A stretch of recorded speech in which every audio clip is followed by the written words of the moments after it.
Hello everyone, I'm Chester44 and welcome to this Let's Play of Blades of Avernum. Last episode, we started a new scenario. Embers of Rebellion, I believe it was called. There's rumors of rebels around here, but that's just it, rumors. We're just here to deliver a package to this fortress here, so let's go in and do just that. As you enter the torchlit gates of Fort Galima, you're immediately struck by how old and worn the stone appears. This fort must be incredibly old. Surprisingly, the walls show no signs of severe damage, except from unchecked moss. Seems that Fort Galima hasn't seen all that much action. The soldiers watching the gate barely seem to notice you. In fact, unless you're mistaken, one of them is sleeping. At best, this fort could be called poorly staffed. Personally, you'd think of it more as a sitting duck. Yeah, that's not concerning at all.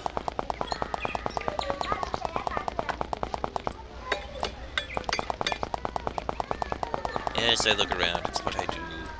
This side of the fort overlooks the entire lake, and you can even catch a glimpse of the falls at the far north, with that strange stone bridge spanning a stretch of them. From here, you can see just how far the fort is above the lake. Looks like a pretty sheer drop. No wonder there aren't any troops watching over here. Someone would have to be a total idiot to attack this side of the fort. Curious. I mean, it makes sense. Put the fort on the edge of a cliff by a lake, and nobody's going to be able to get up there. It makes perfect sense. From a strategic standpoint, anyway.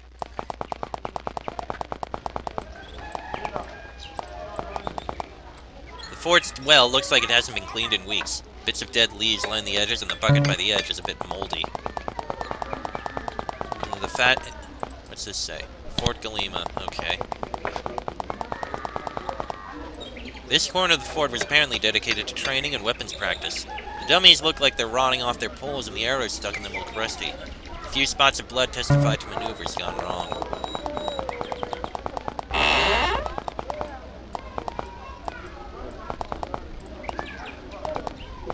Uncover everything I can here. This soldier is slouching against a windowsill. He appears to be an average Empire Army soldier with a worn ash bow and light leather armor. The equipment shows signs of recent wear and tear. Currently, he's staring out at the lake and appears to be lost in thought. He must be off duty because he can't think why someone would need to guard this side of the fort. He doesn't seem to notice your presence for a time and jumps a bit when he sees you. He does his best to compose himself, but doesn't quite pull it off. Private Serlin, Galima Guard. What can I do for you? He asks, smiling uneasily. Are you on duty right now? Private Sterling shakes his head furiously. Of course not. If I was, Commander Elissa would have me court-martialed for wasting time. I've just been out here thinking for a while. I take time for myself whenever I can, you know. Hell, I just had 3 weeks of non-stop patrol duty. I've walked this province's full length twice in that time. What were you thinking about? He pauses for a moment, staring straight at you. Well, nobody's actually bothered to ask that in quite some time. You serious? He slouched out a military stance again and eagerly waits for a response. Of course. Go on. Private Sterling glances around for a second, then sighs. All right, fine. This is between you and me, understand? There's this woman in Hector's named Miale. I met her when I went into town one weekend to drink. Simply put, I've been in love with her since the first day I met her. But she's married, so I've got no chance. So whenever I'm off duty, I sit here and wonder what it would be like to be with her. And I think about how much I hate my life, of course. Unrequited love. Sucks, doesn't it? Well, that's rough. No kidding. The best thing that could happen to me is if her husband bit the big one. But I couldn't do that.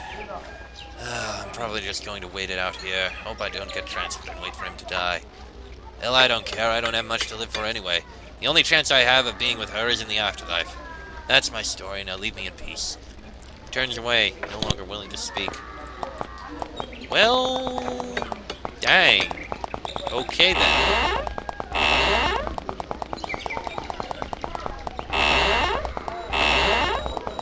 Can any of these guys speak? You make small talk with the soldier for a while, but you don't learn anything new. Oh, we can go up to the upper level. How nice. Ah, there's the levers for the gates. Not levers, wheels. You know what I mean. The view of the lake is by far superior to the one upstairs. You can see a bit farther as well. There's also a nice breeze up here, which we stopped to enjoy for a moment. Yeah, why not look around up here?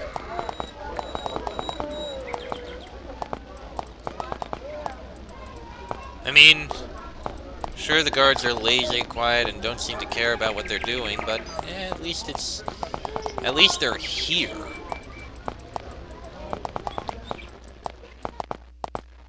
And it does make sense why nobody would be watching the other side, but I can't help but feel that that might come back to bite them in the ass somehow. Or that's the intent of it, anyway. That somehow them not watching over there will end up biting them in the ass. I have no idea how, but still.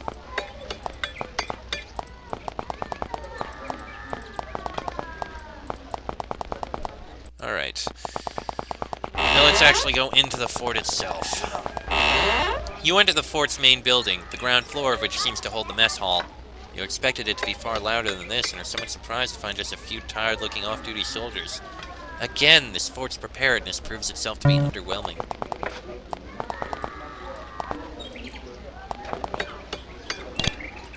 Soldier is off duty right now and doesn't seem very inclined to talk to you. Lieutenant Newman, This soldier looks as if he's mesmerized by the helmet he's polishing. Kind of shows, as the helmet reflects blinding amounts of light from time to time. In fact, most of the soldier's plate mail is heavily polished, to the point where it reflects the rest of the room quite clearly.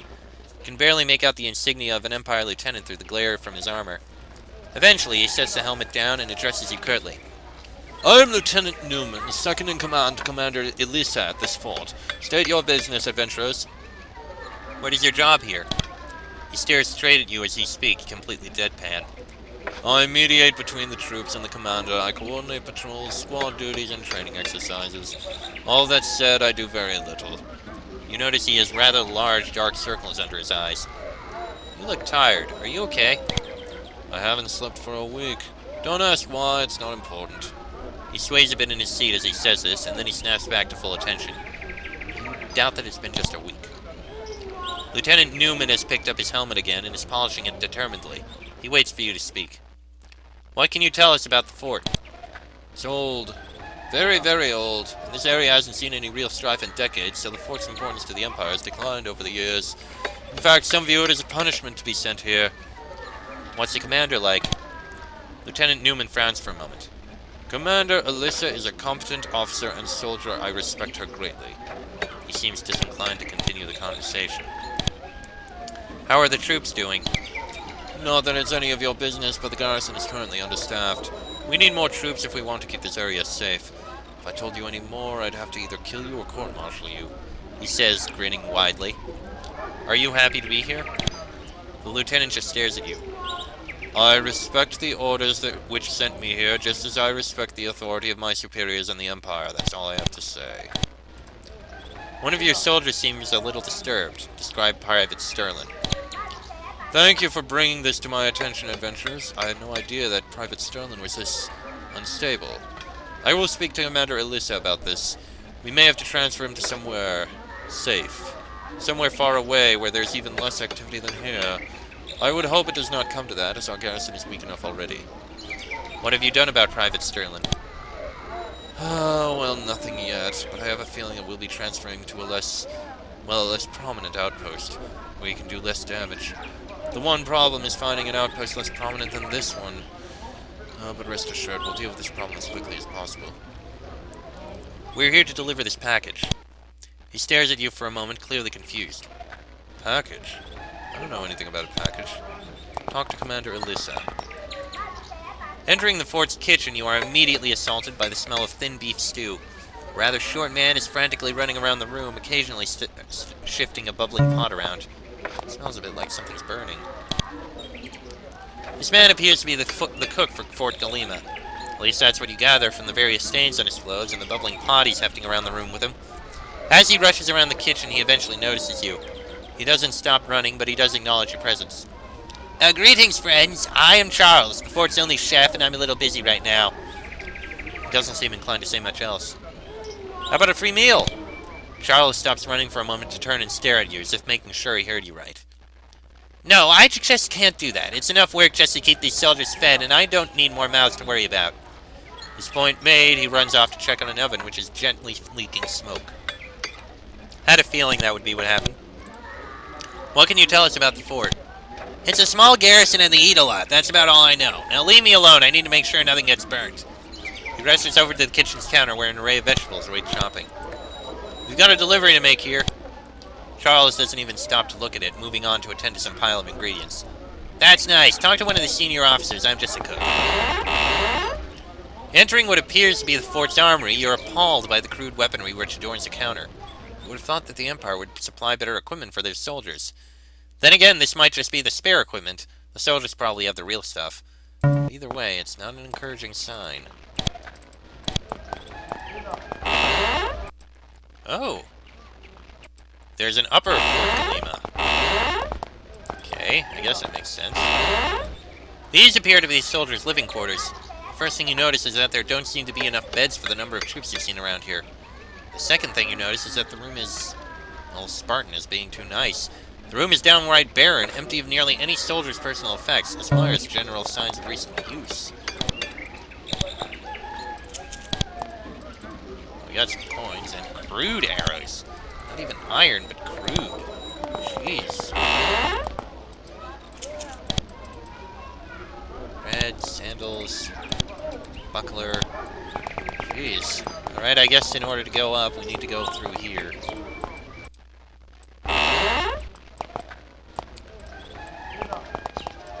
You step out into the rather breezy hallway and are struck by the relative opulence of the decorations. A long pool of crystal clear water dominates the center of the hall, and you can see a few fish darting around below the surface.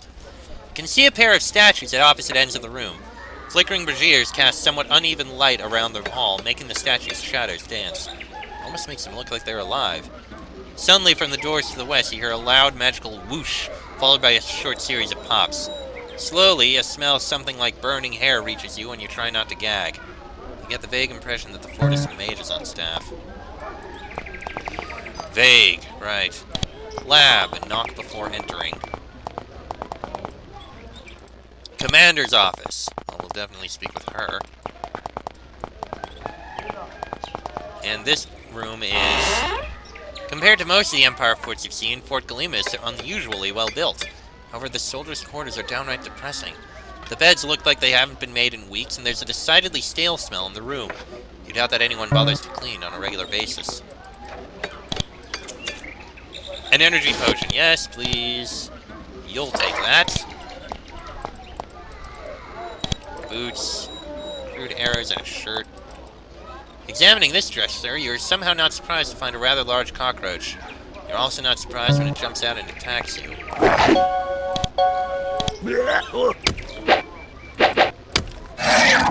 Surprisingly damaging cockroach.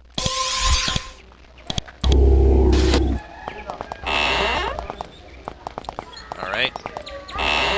As you enter the fort's labs, you are immediately assaulted by the smell of... well, whatever it is, it's unpleasant. It's almost like a blend of sweaty armor, rotten zombies, and vinegar. Oh. You're surprised to see that the lab has no actual windows. Fortunately, there seem to be vents set into the ceiling. Otherwise, you wouldn't want to be in here for more than a few minutes. Once you recover from shock, you get a good look at the mages running this lab. 3 tired-looking apprentices are rushing around the room, while one woman watches their progress, occasionally barking an order. None of them seem bothered by the smell, which you find hard to believe.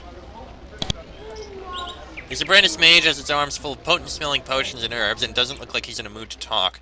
You wisely leave him alone, stifling the urge to trip him as he walks by. This woman is dressed in the standard garb of an Empire mage, her blue robe covered in a fairly plain-looking assortment of runes and amulets. She sways and clinks a bit as she walks, perhaps from her uneven load of charms.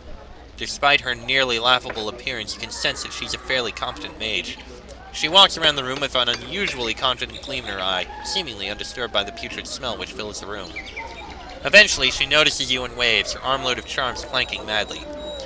Greetings, adventurers. I am Sir Kelly, the official mage of Fort Galima. What brings you to my humble lab? What is it you do here? She smiles broadly, almost alarmingly so.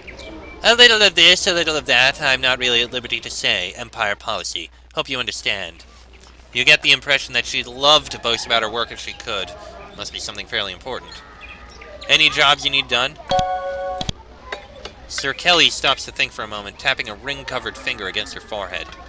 Well, if you happen to have any grey mold on hand, I could really use some. Other than that, I can't think of anything. How long have you been stationed here? It's been a few years, I think. She begins pacing around the room, clinking with an even rhythm. I can't help but think that my superiors weren't very fond of me, particularly after I blew up Professor Fry's familiar. But then again, that rat had it coming to him, biting students like that. Anyway, I'm here and I can't complain, unlike most of the others, that is. It's so peaceful. Just perfect for seriously challenging experiments. Aren't you bothered by the smell? Sir Kelly looks at you with a confused look on her face. What smell? Somehow you're not surprised. You wonder how long it's been since she left the lab. We've got a package to deliver.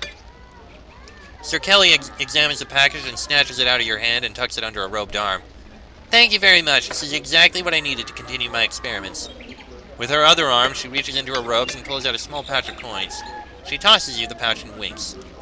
You're doing the Empire a great service, you know. Anyway, I'd appreciate it if you'd leave me to my work for a while, because this package changes a lot. Okay. Let's speak with the commander anyway. This woman is dressed in some impressive chainmail with an Empire Army emblem on the shoulder. You're not sure what rank exactly, but it's something high up. Currently, she's hunched over a substantial chunk of paperwork. For a second, you get the distinct impression that there's something about her that you missed. Then you notice the huge sword sheathed at her side. The scabbard looks very worn, as does her armor. She's probably seen a lot of combat. She frowns at your entrance, then curtly addresses you. I am Commander Elissa, Senior Officer of Fort Galima. State your business or leave. What are your duties here? She glares at you and twitches. You get the distinct impression that she's looking for reasons to have you imprisoned. I supervise the Empire's military operations in this area. As for this fort, I designate supplies, training, and patrols. In essence, I act as drill sergeant, quartermaster, and Empire liaison. It's very interesting work, and I'm grateful that my superiors assigned me this area, she says with a clearly forced smile. And if you'll excuse me, I need to finish this. She gestures to the pile of paperwork. Commander Elissa looks just as unhappy as before, and she clearly wants you out of the room as quickly as possible. Well? Anything interesting you can tell us about this area? Ha! No, I do not give information to mercenaries. And if you'll excuse me, I have work to do. Do you have any jobs for us? She smirks at you for a moment before answering. Unless you care to enlist, I have no jobs for you. You shudder at the thought of joining the army and politely decline the commander's offer. In that case, you are of no further use to me. Consider yourself discharged from any future responsibilities at this fort. She turns her attention back to the papers littering your desk. Okay then. Well, we did what we had to do. I guess we can leave.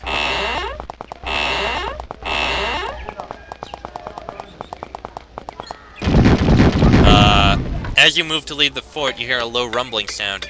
You can't tell where it's coming from, but it sounds like a lot of troops within the fort have noticed. A series of confused yells reaches your ears. The rumbling ceases for a moment, and you run into the woods to the west of the fort whence the sounds came. You reach the edge of the cliff overlooking the valley's lake and see nothing that could have caused the noise.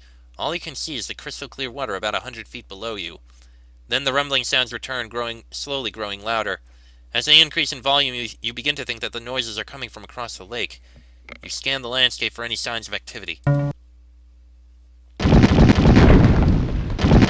no.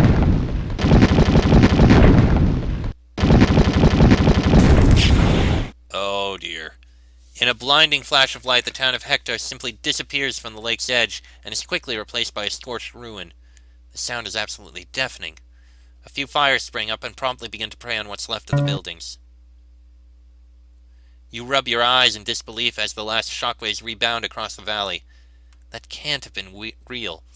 You feel a blast of hot air and saw a flash of flames, but you just can't believe it. Staring at the hillside, you are forced to come to grips with the fact that there used to be a town there, and now there isn't. At a loss for what to do, you weigh your options. You could report to Fort Galima. You could just leave the valley before someone tries to blame you. And of course, you could head straight for the ruins to see if anyone survived. I think we should report to Fort Galima. We're adventurers, we can at least let them know. As you stumble away from the horrid sight of the ruined Hectos, you begin to wonder what could have possibly caused it. Obviously some sort of explosives, but then that begs the question of who set them off. After what Carl and Mayor Anderson said about rebels in the valley, it seems likely that they'd be involved, particularly with Fort Galima's presence here. Of course, they could have just gone for the fort itself and saved themselves some time. Also, since you saw Mayor Anderson fly off the handle at that Empire official and heard the mayor's rant against the Empire, it seems plausible that the Empire would want to get rid of him. Then again, the Empire would never go to such extreme lengths to kill one man, right? As you return to Fort Galima, you notice a definite change in the atmosphere. The tension here is so thick you'd need a broadsword to cut it. Soldiers stare at you suspiciously as you pass, and the whole fort seems to be silent, save for the crackling torches that line the entrance. Strange. The soldiers don't seem willing to open the gate for you. After an awkward moment of waiting, one soldier addresses you curtly, saying, "Fort Galima is currently under a lockdown and will be until further notice." You make small talk with this soldier for a while, but you don't learn anything new. They seem to be rather nervous, possibly a consequence of the Hectos blasts. Okay. So that happened. Which leaves the town of Hectos. We're definitely going to investigate here in the next episode, because this one has gone on about long enough, and I don't know what we'll find in there. Perhaps we should have explored across the bridge first, before we actually went into the town and started all this. Either way, we'll do these investigations in the next episode. Till then, I'm Chester44, that is Fox, Sheep, Bonnie, and Draco. This has been a Blades of Avernum Let's Play, and I shall see you all next time.